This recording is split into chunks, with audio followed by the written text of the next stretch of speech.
Hello बच्चों, तुम्हारा chapter चल रहा है डिसोल्यूशन ऑफ पार्टनरशिप फॉर्म। ठीक है, इसमें क्वेश्चन नंबर 15 है आपकी प्रॉब्लम। क्वेश्चन नंबर 15 कल हमने कंसेप्ट करा था जर्नल एंट्रीज का। ठीक है, तो अगर कोई एसेट सेल होती है तो क्या एंट्री होती है? Bank account debit to realisation. और अगर हम कोई पार्टनर टेक ओवर करता है एसेट को तो एंट्री क्या होती है? Partner capital to realisation. तो क्वेश्चन नंबर 15 का ई पार्ट है आपका problem, F part sorry, D E F, B E F. तो आओ भाई बी पॉइंट में, टोटल क्रेडिटर 40,000 के हैं, creditor 10,000 were given, part of furniture of book value 8,000। तो देखो भाई ध्यान से, और फर्नीचर जो 8,000 है ना उसके आगे टोटल वैल्यू 28,000 लिखी हुई है फर्नीचर की। इधर देखो, मतलब हमारे पास टोटल क्रेडिटर 40 है और टोटल फर्नीचर 28,000। तो उन्होंने बोला कि जो 10,000 का क्रेडिटर है ना वो 8,000 का फर्नीचर लेकर जा रहा है। अगर कोई एसेट कोई लाइबिलिटी टेक ओवर करता है तो उसकी कोई एंट्री नहीं होती। तो 10,000 के क्रेडिटर ने 8,000 का फर्नीचर लिया फुल सेटलमेंट में, तो उसकी कोई एंट्री नहीं होगी। ठीक है भाई, यही बात समझ में। अब हमारे पास क्रेडिटर बचे कितने? 30 के। उसके लिए आगे लिखा है कि जो रिमेनिंग क्रेडिटर बचे हैं उन्हें हम 10% डिस्काउंट पे दे रहे हैं। तो 30,000 का 10% 3,000, तो हमने कितने दिए? तो पे करा, realisation account debit to bank account 27,000। और अभी मैंने आपको जब वो शीट पढ़ा रहा था उसमें लिखा था कि अगर कोई टेंजिबल एसेट है जिसे हम टच कर सकते हैं उसके लिए क्वेश्चन साइलेंट है, तो वो में फुल्ली रियलाइज्ड होगी। तो टोटल फर्नीचर 28 का था, कितने का चला गया था? बचा कितना? तो ये फुल्ली रियलाइज होगा, तो ये 20,000 का पैसा मिलेगा हमें। तो bank account debit to realisation. ठीक है, तो 2 एंट्री पास होगी इस पॉइंट में। अब पॉइंट नंबर डी है, machine which has not recorded in the books taken by Kunal 3,000। एक पार्टनर एक एसेट टेक ओवर कर रहा है, जितने ही कर रहे हैं उतने से एंट्री करेंगे ना भाई, चाहे भले ही आगे एस्टिमेटेड वैल्यू 5 हो, पर वो लेके कितने में जा रहा है? तो एंट्री 3,000 से होगी। और पार्टनर ने टेक ओवर करी तो कुणाल कैपिटल टू रियलाइजेशन 3,000 से होगी। पॉइंट नंबर ई है आपका, फर्म हैड अ स्टॉक 2,40,000। 2,40,000 का आपके पास स्टॉक है। 25% स्टॉक जो है वो हमने अनरिकॉर्डेड क्रेडिटर को दे दिया फुल सेटलमेंट में। अगर कोई लाइबिलिटी कोई एसेट लेती है तो उसकी एंट्री होती है नहीं। तो 2,40,000 का 25% होता है 60,000। तो 60,000 के क्रेडिटर आपके चले गए, सॉरी स्टॉक चला गया 60,000 का क्रेडिटर के लिए, नो एंट्री। अभी बचे कितने क्रेडिटर? 180। तो उसके लिए क्वेश्चन आगे कह रहा है कि रिमेनिंग, सॉरी हमारे पास स्टॉक बचा 180 का, रिमेनिंग स्टॉक को आपने 80% पे रोहित ने ले लिया। तो 20% डिस्काउंट पे लिया, मतलब 1,80,000 का 20% हो गया 36,000। तो 1,44,000 में रोहित ने टेक ओवर कर लिया। तो पार्टनर एसेट टेक ओवर कर रहा है, तो Rohit capital account debit to realisation 1,44,000, 1,44,000। Clear है? अब पॉइंट नंबर एफ है प्रॉब्लम, सार्थक जो है वो पेड कर रहा है realisation expense 16,000 and was to paid 15,000 including expense. Firm उसे कितने पे कर रही है? 15। अब 16 उसने अपनी जेब से करे, वो फर्म की रिस्पॉन्सिबिलिटी नहीं है। फर्म ने उससे बात करी थी कि हम तुझे 15,000 ही देंगे बस, तो फर्म 15,000 एक पार्टनर को दे दी। तो रियलाइजेशन अकाउंट डेबिट टू सार्थक कैपिटल अकाउंट 15,000 से जर्नल एंट्री हुई। नेक्स्ट प्रॉब्लम वो बाद में लूंगा। अगली प्रॉब्लम बताओ, बुक की है कोई तो नहीं? तो देखो भाई, अब अपनी कॉपी में हेडिंग डालो,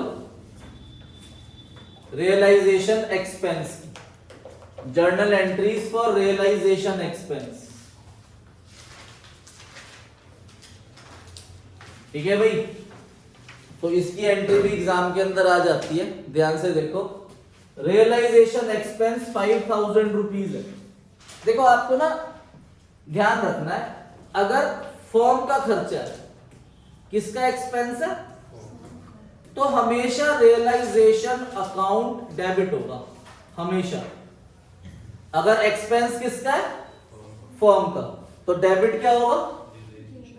और अगर क्वेश्चन साइलेंट है कि खर्चा फर्म का है या पार्टनर का है, तो ऑलवेज फर्म का है।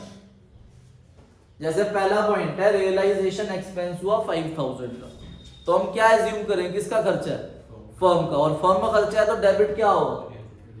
तो इसकी एंट्री होगी realisation account debit to bank account. आप कैश भी लिख सकते हो, 5000 रुपीज, 5000 रुपीज। ठीक है भाई। अब देखो क्या लिखा है, realisation expense 3000 paid by partner. क्या लिखा है इस पॉइंट में कि खर्चा किसका है? रियलाइजेशन एक्सपेंस है 3000, क्या लिखा है किसका है? बस ये लिखा है पेड किसने करा। तो अगर कुछ नहीं लिखा खर्चा किसका है तो किसका माना जाएगा? तो डेबिट क्या होगा?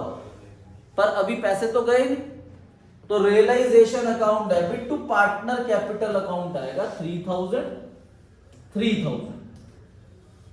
अगर पैसा जा रहा है तो टू बैंक, पार्टनर पे कर रहा है तो टू पार्टनर कैपिटल अकाउंट। ठीक है। अब आओ नेक्स्ट पॉइंट पे। Realisation expense 5000 paid by partner but borne by firm. देखो अब लिखा आ गया, तो ये वाला पॉइंट और जो इससे नेक्स्ट पॉइंट है वो सेम ही है। ठीक है। यहां पे कुछ नहीं लिखा हो तब भी हमने किसका माना, और यहां पर वो स्पेसिफिकली बता रहा है किसका खर्चा है? फर्म का। तो लैंग्वेज अलग अलग है पर सेम जर्नल एंट्री होगी। Realisation account debit to partner capital account 5000। Next realisation expense 9000 paid by firm. अभी सिर्फ यहां पे लिखा है पेड बाय फर्म, अगर क्वेश्चन आगे कुछ नहीं कहेगा तो हम किसका मान लेंगे खर्चा? फर्म का ही। पर यहां लिख दिया बोर्न बाय पार्टनर, मतलब खर्चा पार्टनर का है। तो क्या खर्चा पार्टनर का है तो रियलाइजेशन आएगा? नहीं। जब तक खर्चा फर्म का नहीं होगा तब तक रियलाइजेशन अकाउंट डेबिट में नहीं आएगा। तो अब डेबिट में कौन आएगा? पार्टनर। जिसका खर्चा होता है वो डेबिट में आता है। अगर खर्चा फर्म का है तो फर्म को हम रियलाइजेशन बोलते हैं, तो डेबिट में रियलाइजेशन आएगा। अब खर्चा पार्टनर का है तो डेबिट में आएगा भी कौन? Partner capital account to bank. Bank क्यों आया? क्योंकि अभी फर्म की जेब से पैसा चला गया, तो 9000। अब देखो ध्यान से, ये वाला पॉइंट बड़ा इंपॉर्टेंट है। Realisation expense borne by partner, मतलब खर्चा किसका है? पार्टनर का। पेड बाय पार्टनर, पे भी किसने करा? खर्चा पार्टनर का, पे भी पार्टनर कर रहा है, तो फर्म को तो कोई मतलब ही नहीं है, तो नो एंट्री विल बी पास। तो इसकी कोई जर्नल एंट्री पास नहीं होगी। क्लियर है? हाँ जी। इसके बाद आपका अगला पॉइंट है realisation expense 6500 paid by partner. अब एक पार्टनर है एक्स, उसने पेड कर दिया, पर borne by another partner Y, पर खर्चा वाई का था। तो जिसका खर्चा होता है ना वो डेबिट में आता है। तो खर्चा किसका है? वाई का। तो वाई कैपिटल अकाउंट डेबिट। अब वाई जो है वो एक्स को देगा क्योंकि एक्स ने उसकी रिस्पॉन्सिबिलिटी पे कर दी। तो अब वाई की लाइबिलिटी बनती है किसके रिस्पेक्ट में? एक्स की रिस्पेक्ट में। तो Y capital account debit to X capital account 6500 ये जर्नल एंट्री होगी। ये लास्ट पॉइंट समझ लो बस एक। Realisation expenses 12000। अब टोटल एक्सपेंस है 12000। वैसे ये सारे पॉइंट के अंदर कवर्ड है, बस ये थोड़ा सा लैंग्वेज का खेल है कि 12000 आपका रियलाइजेशन एक्सपेंस है, out of which 5000 borne by firm. Firm का कितना है? 5000। और जो अगर फर्म का खर्चा है तो किस नाम से आएगा? Realisation. And remaining borne by partner. अब 12000 में से 5000 तो किसका है? फर्म का। तो पार्टनर कितना हुआ? 7। अभी सारा का सारा पे कर दिया पार्टनर। अब 7000 खर्चा तो पार्टनर का ही था और वो पार्टनर नहीं पे करा, अगर पार्टनर अपना खर्चा खुद ही पे कर देगा तो उसमें फर्म का कोई रोल है? तो इस 7,000 की तो कोई एंट्री नहीं होगी, पर जो खर्चा 5,000 था वो फर्म का था और वो भी किसने पे कर दिया, तो इसकी एंट्री होगी आपकी realisation account debit to partner capital account 7,000 rupees. तो 7,000 रुपीज आपकी जर्नल एंट्री हो जाएगी इसकी। ठीक है, नोट कर लो इसे। ये एंट्री 5,000 से होनी थी, 7,000 से कर दी थी, गलत कर दी थी। अब एक छोटी जर्नल एंट्री हो रहा है, लास्ट जर्नल एंट्री है आपकी वर्कमैन कंपनसेशन रिजर्व। ये टॉपिक हमने पहले रियलाइजेशन के अंदर सीखा था, पर रियलाइजेशन अकाउंट की रिस्पेक्ट में सीखा था, अब जर्नल एंट्री की रिस्पेक्ट में सीख रहे हैं। ठीक है, बैलेंस शीट हमें गिवन है और वर्कमैन कंपनसेशन रिजर्व गिवन है 20,000 और दो पार्टनर है एक्स और वाई 1:1 इनकी रेशो। अब केस 1 कह रहा है नो क्लेम नो इंफॉर्मेशन, मतलब कोई क्लेम नहीं हुआ, कोई इंफॉर्मेशन नहीं हुई, तो वर्कमैन कंपनसेशन रिजर्व की वही एंट्री होगी सेम जो अभी चेंज इन रेशो में और एडमिशन और रिटायरमेंट और डेथ में होती है। रिजर्व डिस्ट्रीब्यूट हो जाएगा पार्टनर्स के बीच में। तो workman compensation reserve account debit to X capital account and to Y capital account. तो 20,000 का जो रिजर्व है वो आप डिस्ट्रीब्यूट कर दोगे दोनों पार्टनर्स में 10,000 10,000 डिस्ट्रीब्यूट हो गया ये। अब देखो ध्यान से, रिजर्व कितना है 20,000, अब क्लेम आ गया आपका 5,000, 5,000 का क्लेम आ गया केस नंबर 2। तो जितना क्लेम होता है ना उतना रिजर्व रियलाइजेशन अकाउंट में ट्रांसफर होता है। रिजर्व कितना है 20, क्लेम कितना है, तो जितना क्लेम है उतना रिजर्व ट्रांसफर हो।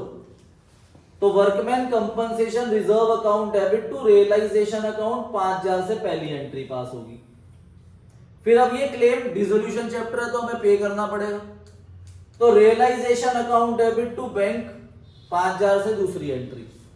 अब 20,000 के रिजर्व में से 5,000 का तो क्लेम का हमने पे कर दिया, बचा कितना 15,000, वो डिस्ट्रीब्यूट होगा पार्टनर्स में ओल्ड रेशो। 15,000 को आप इक्वली शेयर मतलब डिवाइड कर दोगे पार्टनर्स में 1:1 में। अब देखो भाई थर्ड केस, केस नंबर 3 के अंदर क्लेम 20,000 का हो गया। अच्छा रिजर्व कितना था 20, क्लेम भी कितना हो गया, तो जितना रिजर्व है उतना ही ट्रांसफर हो जाएगा। तो एंट्री होगी workman compensation reserve account debit 20,000 to realisation account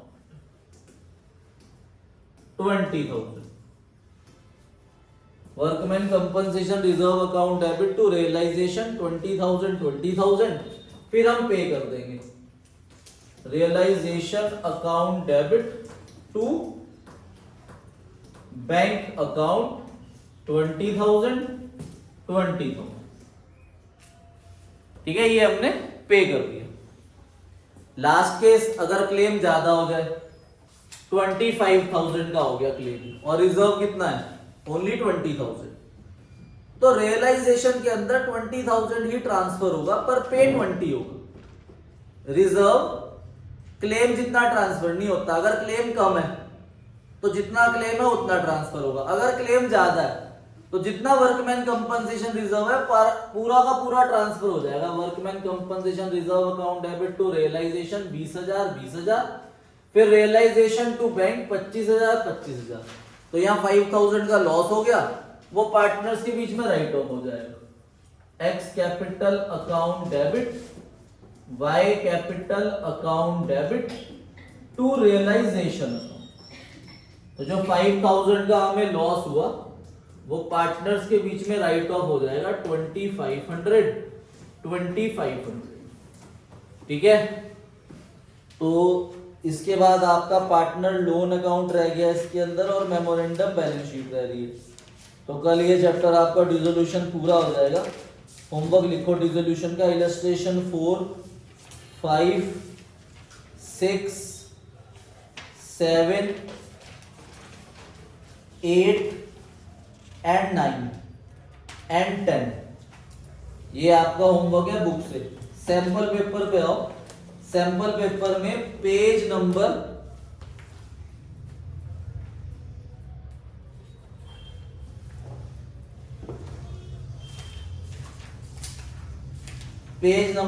475 है। ये देखो ये वाला प्रैक्टिस पेपर 1 475 पेज के। इसमें मैं आपको बता रहा हूं कौन कौन से क्वेश्चन करने हैं। Question number 1, question number 4 choice वाले भी करने हैं, question number 8, question number 10, question number 11, question number